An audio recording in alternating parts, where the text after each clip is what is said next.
So this week, the SIU made a huge bust, coming out with a report that has uncovered corruption at the Tembisa Hospital between the period Jan 2020 and September 2023. And when the public came to know about this story, particularly the total amount for all of the corruption shenanigans, which comes to 2 billion rand from a hospital of all places, right? This really is what made the story much more important for South Africans. Responsible for the loss of over 2 billion.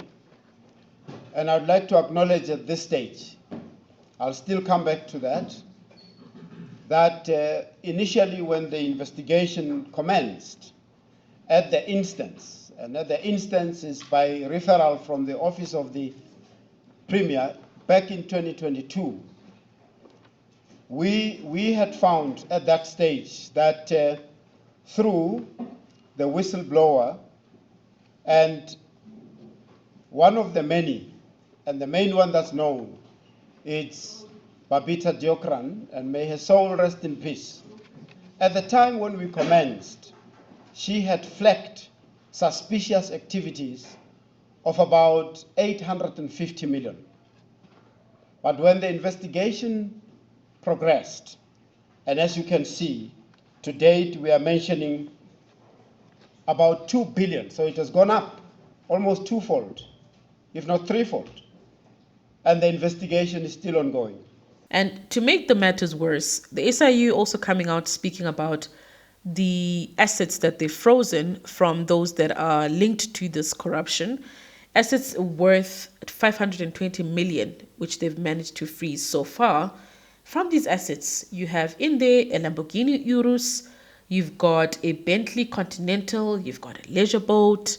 The list that I saw also includes property all over the country, right, which are said to be linked to the one of the accused, which is whose name is Hangwani Morgan Maumela. But I just want to take some time in this video to focus on the actual symptom, right, of these kinds of stories. We've seen a lot. I mean, yeah, 2 billion is a bit steep, but we've seen a lot of these kinds of stories. And the real symptom here is centralized government power and control. By definition, centralization is defined as when decision-making power and control are concentrated in a single authority, usually at the top of an organization or government, rather than being shared or delegated to lower levels. Hangwani Maumela is reported to be the nephew of Cyril Ramaphosa. So here we're seeing a classic example of what happens when people are deployed into positions, not only in sort of the political sphere, but even when it comes to the public sector. When the people are deployed through cadre deployment, which is very much a centralized sort of tactic. Cadre deployment, meaning Ramaphosa, sitting all the way at the top, was able to get his own sort of nephew, his own family member, into such a key position where the family member had proximity to tenders, where he was able to acquire assets valued at 520 million rand. I hope you guys get the picture here of how it started at the top, because that's why the ANC has been so rotten, because of this cadre deployment policy, which gives the ANC all the power to put people in key positions, in procurement, in key departments, as managers, as board members, as directors, when in actual fact what is actually happening is that all of those things are just a cushion for money to be moved from one person to the other. Vusimuzi Ket Matlala, Brown Mokhosi, or whatever his name is, leading up to Senzo Mchunu. You can just see how the links work. That's been the ANC's modus operandi, hence these stories, right? Hence we get this. This is the result. But the symptom of this is a centralized government power and control. Because in the case of Tembisa Hospital, right, and the same applies with many sort of headline sagas around corruption that we've seen. When you look in retrospect, the institutions that are supposed to protect were there, they were existing. For example, a board of directors is supposed to be a neutral body that comes in to make sure that the budgets are going to where they need to go. A neutral body that's supposed to act to hold the management and the top leaders of that particular sort of, sector or institution accountable. But if board of directors are part of the same operation, like what we saw with the Ministry of Higher Education around what's happening with the CETAs, hence there's been so much wastage, right?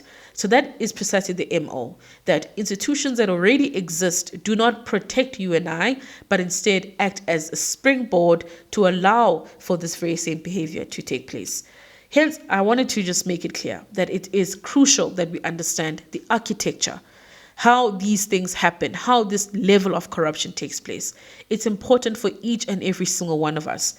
Because if we don't understand, if we don't get a good view of why corruption happens at this scale and why it's so harmful, because I make the argument that in a centralized government power and control system, corruption is dire. Because if government is the one that's responsible for everything, roads, education, hospitals, if they corrupt, what happens? Those things that delivery of those things gets impacted, which then means that you are impacted on the other side as the one who's supposed to receive the services. So that's just the importance. But if we don't understand the architecture, what happens is that the ANC is probably already working on a strategy of how to move forward from Tembisa Hospital, coming up with things like, we're going to renew. Philem Balula has been going on a tour telling people that no, we don't associate with people who do wrongdoing. That's not the ANC, that's the individual. We've heard that story before, because if it really was not about the individual, if it wasn't, like he's saying, the ANC would have come out. The ANC would have denounced a lot of these people even before the stuff gets to the media. Sundam Kunu is still very much a member, and I'm pretty sure a member in good standing according to the ANC, yet he's tied to issues around Aboket Matlala and all of that. So if you don't see where the symptom lies, which is in the centralized crooked ideology that the ANC has adopted around cadre deployment, if you don't look at that as the reason why this keeps happening, they're just going to keep lying. What becomes important is to first understand the role of the state and also understand how the ANC views the role of the state. Because of late, in the last sort of recent years, what we've seen is the ANC deliberately looking to move more into centralization, to centralize even more power, right, at the hands of this one mighty giant called the African National Congress, and then all of us just become little, peasants, right? So you can see this deliberate act happening in various ways. One example is the fact that they hinted not so long ago through one of the NGOs or one of the civil society bodies that they want to now restrict or put more measures to, strict measures on private security, the use of ammunition, how they get to use ammunition, right? That is centralization, because now it's saying no one competes in the space of keeping citizens safe unless it is the state sort of institution, which is the SAPS. One way. Bella Act is another one, because what essentially Bella Act is saying is that, hey, we don't think that school governing bodies are the right people to make the call. They use this thing to the public about school governing bodies not wanting black children in schools. They ran with that narrative. People obviously are likely to, buy into it and say, no, that's not right. When in actual fact, all that they're doing is to say, we're stripping away power from school governing bodies, where school governing bodies, a lot of those sort of things are parents of the children that go to that school. So you don't get the final say. Instead, it's the government Department of Education that gets the final say. Even if the school governing bodies can come to a resolution, the resolution has to be approved at the level of the government school governing body or department, right? Very much centralization, because you're giving yourself more power, right? Instead of power doing this, power is doing that. And of course, the national health insurance is another form, which the way in which they sell the NHI, if that is on a red flag, I don't know, you're not paying attention. So rising costs of medical aid, less cover. Maybe the NHI will be the solution. Oh, I don't know. NHI seems a bit communist. That's where you're wrong. Japan, Norway, Canada, Britain, and many other civilized countries have some version of NHI. Oh, I think you're right. NHI is our answer for quality healthcare for all of us. Mm-hmm. Even you, my man. The way in which NHI is sold is a huge red flag, to set it as though, no, the only thing we want is just to make sure that people have the same level of healthcare across the board, whether you can afford it or not, neglecting the very reasons as to why society is structured the way that it is. Some have more, some don't have enough, some have more than enough. That's just the order of humans, the order of society. Instead of focusing on the fact that we the ones that need to fix the public hospital that we broke, they want to then say, no, give us all the money that exists, right? Because we're going to create a fund, which we are going to appoint a board. Hey, that the ANC is going to appoint this board, and the board is going to manage the funds and make sure that there's money to go through to every single thing that's needed. And even if the question comes up a lot, which is I've seen a lot in this interaction, that, hey, when NHI is in full effect, can people still keep their private medical care? The answer is very vague. They can keep medical care only if it's catering to things that NHI doesn't cover. NHI is likely going to cover a lot of the basics sort of medical care needs, which means that if NHI covers something, you can't get it covered under private healthcare. What is the point of having private healthcare if it's not to cater for all that you need? Guys, this is a clear depiction of government moving power this way instead of this way. Centralization. And I want to make it clear that I completely understand why people are sort of more comfortable with the government being the one providing, the government providing the healthcare, the government providing this, the government having a say in schools. It's all good and well. But in the case of the African National Congress, they've not been able to deliver, which means we're just losing for what? For some experiment to find out if we can actually do it? Is that worth the cost, to be honest? Because it makes sense. Ideally, you want the government to do it.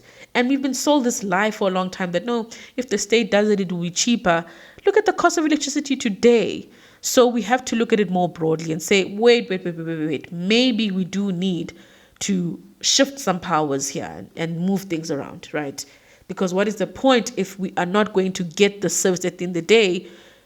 You end up having to ask the question, I don't care who provides it, I just need the service. Because one of the most important things that we need to understand is that people, the nature of human beings is such that they're going to lie, they're going to steal, they're going to be corrupt.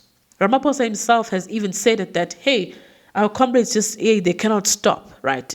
Dipping their hands in the cookie jar. That is human nature. But when you are thinking along the lines of decentralizing the government function, when everything is not concentrated in one place, even when that unfortunate happens, where people take more than what they need to take, where people steal money from the state, we do not lose as the population. Because now, if it's centralized, the inevitable will happen. Someone is going to want to steal. Someone is going to be tempted. But now, what if that is happening at a Tembisa hospital, where people need the service, where people rely on that very Tembisa hospital for healthcare, for all of these really critical things? That's just the harm, guys. I'm going to close it by saying that for people who are very much in support of the centralized mentality, think about raising a child, right? In as much as you can be the most loving mom, dad, and love your child to bits, right? There's only so much you can do to help your child. One of the things is to raise your child, to be respectful, to have the right values, and then someone else has to do the education. Someone else has to help your child learn how to swim.